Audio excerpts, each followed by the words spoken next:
오늘 주신 하나님의 말씀은 창세기 3장 6절에서 15절까지의 말씀입니다.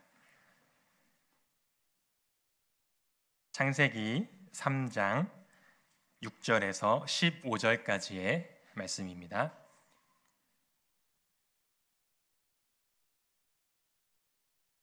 한 절씩 교독하시겠습니다.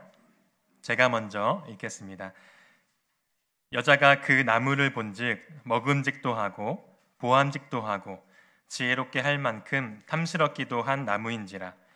여자가 그 열매를 따먹고 자기와 함께 있는 남편에게도 주매 그도 먹은지라.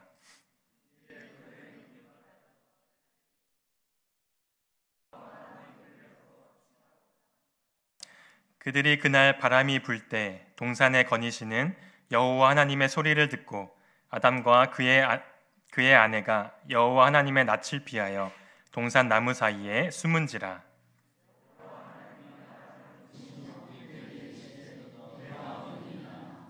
이르되 내가 동산에서 하나님의 소리를 듣고 내가 벗었으므로 두려워하여 숨었나이다.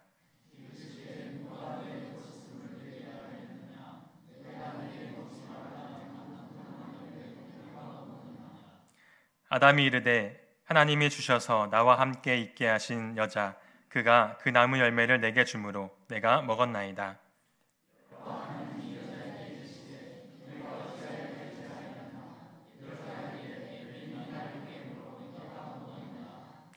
여호와 하나님이 뱀에게 이르시되 내가 이렇게 하였으니 내가 모든 가축과 들의 모든 짐승보다 더욱 저주를 받아 배로 다니고 살아있는 동안 흙을 먹을지니라. 내가 너로 여자와 원수가 되게 하고 내 후손도 여자의 후손과 원수가 되게 하리니 여자의 후손은 내 머리를 상하게 할 것이요 너는 그의 발꿈치를 상하게 할 것이니라 하시고 아멘. 여러분 혹시 그 어린 시절에 오락실에 가본 적 있으십니까? 예전에 보면 이 오락실에는 아무래도 주로 좀 남자 아이들이 많이 앉아 있었던 것 같습니다. 저는 초등학교 5, 6학년 때 뒤늦게 이 오락실을 맛보게 되었고 너무 재밌어서 친한 친구와 좀 자주 들락거리게 되었습니다. 근데 오락실에 가는 것이 잘못은 아니겠죠? 그죠? 잘못입니까? 네. 너무 자주 가는 것이 그때 좀 문제였습니다. 경건하신 저희 부모님께서 눈치를 채시고 오락실 금지령을 내리셨습니다. 근데 너무 재밌으면 어떡합니까? 어느 날 친구를 한 명 데리고 와서 얘네 집에 놀러 간다고 말씀드리고 거짓말을 하고 오락실에 가게 되었습니다. 그런데 부모님들께서는 자녀가 거짓말을 하면 다 아시나 봅니다. 신나게 정신없이 게임을 하고 있는데 갑자기 뒤가 좀 쎄해서 이렇게 뒤를 봤는데 보지 못할 것을 보고 말았습니다. 오락실과는 전혀 어울리지 않는 경건한 어머니께서, 천사 같은 어머니께서 정색을 하고 그 뒤에 서 계셨던 겁니다. 네가 왜 여기 있어? 나와! 집으로 끌려가서 부모님께 겁나게 혼나고 말았습니다. 제가 그때 있어야 할 곳은 그곳이 아니었는데 있지 않아야 할 곳에 있어서 사랑하는 부모님께 큰 근심을 끼치게 되었습니다. 정직한 줄만 알았던 아들이 거짓말까지 하고 그 부모님의 입장에서는 굉장히 불경건한 곳에 있었던 것이죠. 여러분도 혹시 있어야 할 곳에 있지 않고 있지 않아야 할 자리에 있어서 혹시 누군가에게 근심을 끼친 적이 있으십니까? 오늘 본문 말씀에서도 아담과 하와가 있어야 할 자리에 있지 않아서 하나님이 매우 안타깝게 찾는 장면을 우리는 보게 됩니다. 하나님의 형상으로 창조된 아담과 하와는 하나님과 온전한 관계 가운데 행복하게 살고 있었습니다. 그들은 하나님 안에서 두려움이 전혀 없었습니다. 두려움도 없고 부족한 것도 없고 어떤 원망이나 불평도 없고 순종하고 있었고 이 모든 것을 허락하신 하나님께 찬양하며 살고 있었습니다. 이것이 원래 하나님의 계획이었죠. 사람을 지으신 목적이고 계획이었습니다. 이런 친밀한 관계, 아름다운 관계, 찬양하는 관계. 그런데 이 아름다운 관계를 시샘한 자가 있었습니다. 갑자기 3장에서 뱀이 등장하는데 여자에게 하는 말을 보면 처음부터 거짓말을 합니다. 하나님이 참으로 너희에게 동산 모든 나무의 열매를 먹지 말라고 하시더냐? 하나님은 그런 말씀을 하신 적이 없으시죠. 하나님이 금지한 것은 딱 하나, 선악과이죠. 모든 것은 허락하셨습니다. 뱀이 또 이렇게 말합니다. 하나님께서 선악을 알게 하는 그 열매를 먹지 말라고 하신 이유는 너희가 죽기 때문이 아니라 그것을 먹게 되면 너희가 하나님과 같이 되기 때문이야. 그래서 먹지 말라고 하신 거야. 이렇게 말하죠. 이 뱀의 의도는 분명했습니다. 하나님의 선하심을 왜곡해서 의심의 싹이 피어나게 하고 더 이상 예배를 못 드리게 하는 겁니다. 사탄의 목적은 항상 이렇습니다. 우리를 어떤 공경에 빠뜨려서 의심의 싹이 피어오르게 해서 예배를 막습니다. 찬양을 못 드리게 합니다. 하나님을 단번에 심하게 욕하는 것보다 이렇게 살살 의심의 싹이 피어나게 하는 게 의외로 우리가 잘 당합니다. 사람과의 관계에서도 그렇지요. 어떤 사람을 심하게 욕하면 그 사람이 받아들이지 않지만 이게 살살 이간질하면은 언젠가는 그 관계가 진짜 그런가 보다 하고 깨지게 되는 것이죠. 절대 이간질을 하면 안 되는 것이죠. 지금껏 아담과 하와가 하나님의 선하심을 한 번도 의심해 본 적이 없었습니다. 그래서 계속 예배드리고 있었고 계속 찬양하고 있었습니다. 온전한 관계였습니다. 그런데 뱀 때문에 하와의 마음이 흔들리게 됐습니다. 의심이 들어왔습니다. 그래서 선악과를 쳐다보았습니다. 평소 같았으면 보자마자 고개를 돌렸을 텐데 이미 의심의 싹이 났고 열매가 맺혀져서 선악과를 보는데 먹음직하고 보암직하고 지혜롭게 할 만큼 탐스럽게 보였습니다. 이미 열매를 맺은 것이죠. 아니, 하나님께서 이렇게 좋은 것을 지금까지 우리에게 주시지 않았던 것인가? 하나님과 같이 되면 좋은 거 아닌가? 이렇게 생각하면서 그 열매를 따먹고 말았습니다. 최초의 불순종이죠. 그런데 또 그런 것을 먹으려면 혼자 먹어야지 또 그 남편에게 그걸 줘가지고 남편도 같이 먹고 공범이 되고 말았습니다. 8절에 참 슬픈 장면이 나옵니다.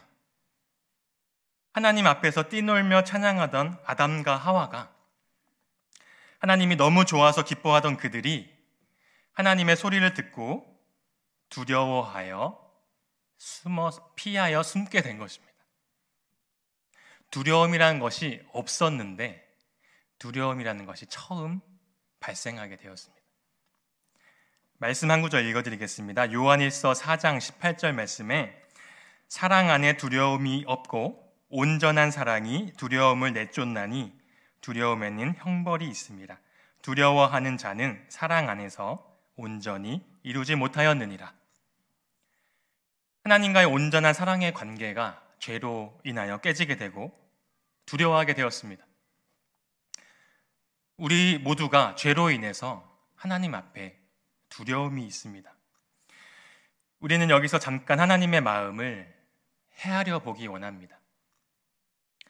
너무나 사랑하는 아담과 하와가 하나님을 의심하며 불순종할 때 하나님의 마음은 어떠하셨을까요? 매일 기쁜 교제를 나누던 그들이 하나님을 피하고 있는데 하나님의 마음은 어떠하셨을까요? 제가 평소에 퇴근하고 집에 가면 6개월 된 제 아들 은진이가 저를 맞이합니다. 저랑 눈이 마주치면 빵긋 웃습니다. 얼마나 사랑스러운지 모릅니다. 가끔은 이제 짜증내면서 저를 맞이할 때도 있지만 그래도 사랑스럽습니다. 근데 만약에 제가 집에 들어갔는데 은진이가 그 자리에 없다고 생각하면 굉장히 마음이 어렵습니다. 몇 주 전에 제 아내가 은진이를 데리고 그 처갓집이 제주도여서 이제 며칠 간 적이 있었습니다. 제가 이제 며칠 동안 혼자 있었습니다. 근데 퇴근하고 집에 갔는데 그 있어야 할 자리에 없는 거죠. 마음이 되게 이상하더라고요. 밤에 혼자 있는데 되게 보고 싶었습니다.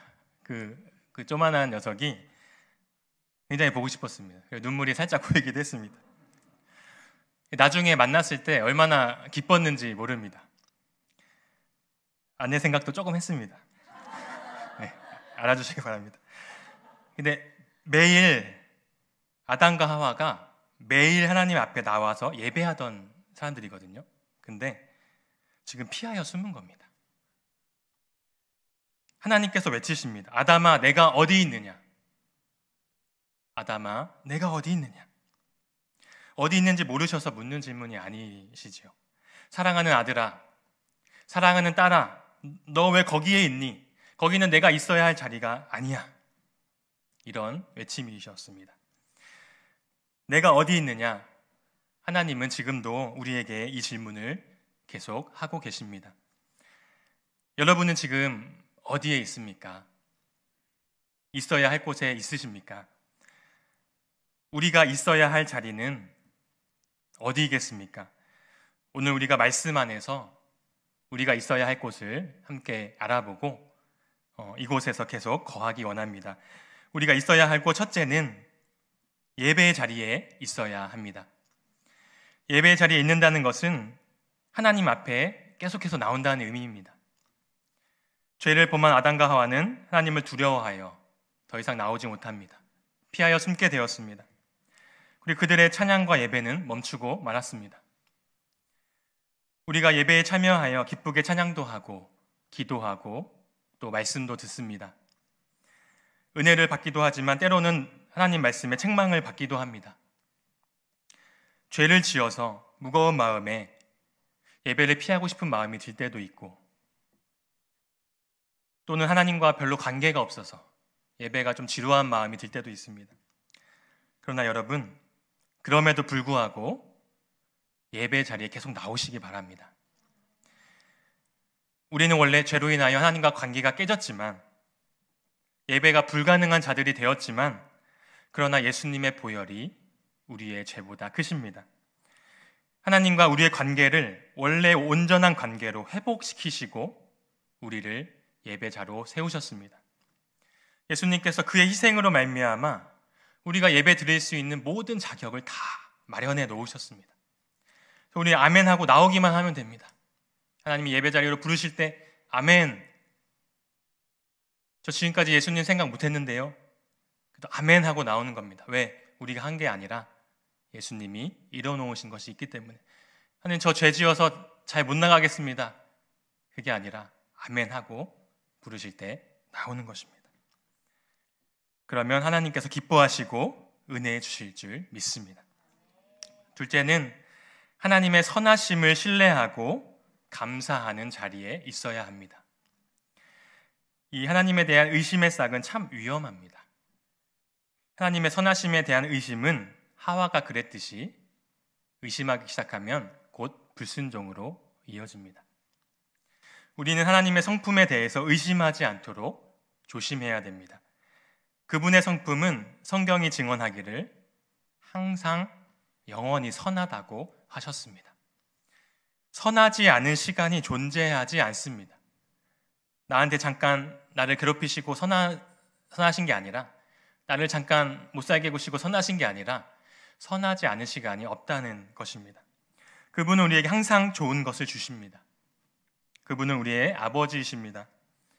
때로 나보다 풍성하고 능력 있는 사람과 나를 비교하면서 하나님께서 나에게는 왜 조금밖에 주시지 않는가? 하나님께서는 나에게 왜 더 좋은 것을 주시지 않는가? 하와처럼 이제껏 이 좋은 것을 왜 주시지 않았는가? 그러나 여러분, 하나님께서는 우리를 잘 아시고 우리에게 가장 좋은 것을 주십니다. 또 때로는 우리가 은혜가 많이 떨어졌을 때는 하나님께서 나에게 주시기보다 반대로 내 것을 빼앗아 가신다, 이런 생각이 들 때도 있습니다.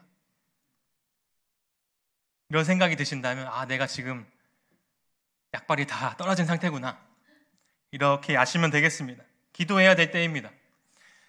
하나님은 우리를 잘 아시고 우리가 나 자신을 아는 것보다 하나님께서 더 잘 아십니다.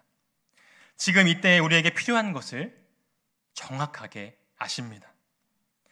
그분은 우리가 받을 그릇만 된다면 더 주고 싶으신 생각이시지 거두시고 빼앗고 그런 분이 아니십니다. 아직 우리가 받을 그릇이 안 돼서 안 주실 수도 있고 조금 부족한 것이 더 하나님과의 관계에서 더 좋기 때문에 안 주실 수도 있고 그렇습니다. 그분의 선하심을 의심하면 안 됩니다. 하나님은 또한 가장 부요하신 분이십니다. 가난하셔서 우리 것을 빼앗는 분이 아니라 하나님께서 달라고 하실 때는 다 이해할 수 없지만 분명히 선한 의도가 있다는 것을 여러분께서 믿으시기 바랍니다. 여러분, 우리 또 몸이 아프고 병이 들고 크게 다쳤을 때 큰 낙심과 위기가 찾아옵니다. 뭐라 설명하기도 어려운 상황일 때도 있습니다. 그러나 하나님의 선하심의 최후 확증은 바로 가장 귀한 아들 예수님을 우리에게 보내주신 것입니다. 로마서 8장 32절은 말씀합니다. 자기 아들을 아끼지 아니하시고 우리 모든 사람을 위하여 내주시니가 어찌 그 아들과 함께 모든 것을 우리에게 주시지 아니하겠느냐. 하나님의 마음을 생각하시면서 우리에게 닥친 위기가 있다면 잘 이겨내시고 끝까지 예배드리시는 여러분 되시기를 바랍니다. 마지막 세 번째는 순종의 자리에 있어야 합니다. 아담과 하와는 결국 말씀에 순종하지 못했습니다. 자기 욕심에 못 이겨 결국 불순종했습니다. 여러분, 순종은 참 귀합니다. 어떤 사람은 하나님의 말씀을 가볍게 여기고 그냥 넘겨버리는데 어떤 사람은 하나님의 말씀을 귀하게 받아서 연약하지만 그 말씀에 순종해 보려고 발버둥칩니다. 하나님은 그 순종을 아주 귀하게 진주같이 여기십니다. 그 순종의 열매가 커 보이든 작아 보이든 드러나지 않아도 하나님께는 상관이 없습니다. 하나님께서 말씀을 주시기도 하고 우리 마음에 강하게 주장하실 때가 있습니다. 헌신하라고, 또 사랑하라고, 용서하라고, 또 주라고, 섬기라고, 기도하라고, 예배드리라고 하실 때 이것을 나한테 주시는 말씀이시구나 귀하게 받으셔서 순종해 보시기 바랍니다. 하나님, 저 잘못해요. 저 능력 없어요. 안 할래요. 이것은 겸손이라고 할 수 없습니다. 왜냐하면 우리는 내가 원하는 것은 저 잘해요. 내가 해야 돼요. 이렇게 되거든요. 우리는 참 일관성이 없을 때가 많습니다. 빵 5개와 물고기 2마리를 정성껏 드린 한 아이의 순종이 사실 별로 도움이 안 됩니다. 거기 모인 사람이 성인 남성만 5,000명인데 한 2만 명 가까이 되는 인원이 있는데 그 떡 5개와 물고기 2마리가 도움이 별로 안 됩니다, 사실은. 하지만 예수님께서 이것을 얼마나 귀하게 받으셨던지 이것으로 놀라운 기적을 일으키시고 그 성경에도 그 아이의 순종을 적어 놓으셨습니다. 나는 별것 아니지만 내 능력은 얼마 안 되지만 하나님, 저 하나님께 순종을 드리고 싶어요. 도와주세요. 기도한다면 하나님께서 귀하게 사용하실 줄 믿습니다. 우리가 있어야 할 이 3가지 자리는 우리의 구원자이자 모범이신 예수님께서 우리에게 보여주신 것입니다. 본문 15절에 나오는 여자의 후손은 우리의 구원자 예수님을 의미합니다. 예수님은 우리를 죄와 사망에서 생명으로 옮기신 분이십니다. 예수님은 항상 하나님을 기뻐하며 예배드리는 자리에 계셨습니다. 예수님은 하나님을 항상 신뢰하며 감사를 드렸습니다. 예수님은 항상 하나님께 순종하셨습니다. 우리 이 사순절에 우리 모두 예수님이 계신 곳에 함께 있기 원합니다. 예수님의 고난을 묵상하는 사순절입니다. 여러분, 나는 지금 어디에 있는지, 내 마음은 어디에 있는지 돌아보시기 바랍니다. 그리고 혹시 있지 않아야 할 자리에 있다면, 내가 불평하는 자리에 있거나 예배 드리지 못하게 하는 그 자리에 있거나 불순종의 자리에 있다면 그 자리를 떠나서 내가 있어야 할 곳으로 돌아와 우리 주님과 함께 아름다운 교제를 누리는 우리 대구 난강교회 성도님들 되시기를 주님의 이름으로 축원합니다. 아멘. 제가 기도하겠습니다. 하나님 아버지, 감사드립니다. 거룩한 날 주시고 우리를 예배 자리로 불러주시고 나오게 하시니 감사합니다. 하나님, 사순절 첫째 주일입니다. 예수님의 고난을 깊이 생각하는 시간 되게 하여 주시고, 내가 있어야 할 자리에 있지 않았다면 그 자리를 떠나서 주님이 기뻐하시는 그 자리에 돌아와 하나님과 기쁜 교제 나눌 수 있도록 인도하여 주시옵소서. 늘 예배 자리에 있게 하여 주시고, 늘 하나님을 신뢰하며 감사하는 자리에 있게 하시고, 늘 순종하는 자리에 있게 하여 주시옵소서. 예수님의 이름으로 기도드립니다. 아멘.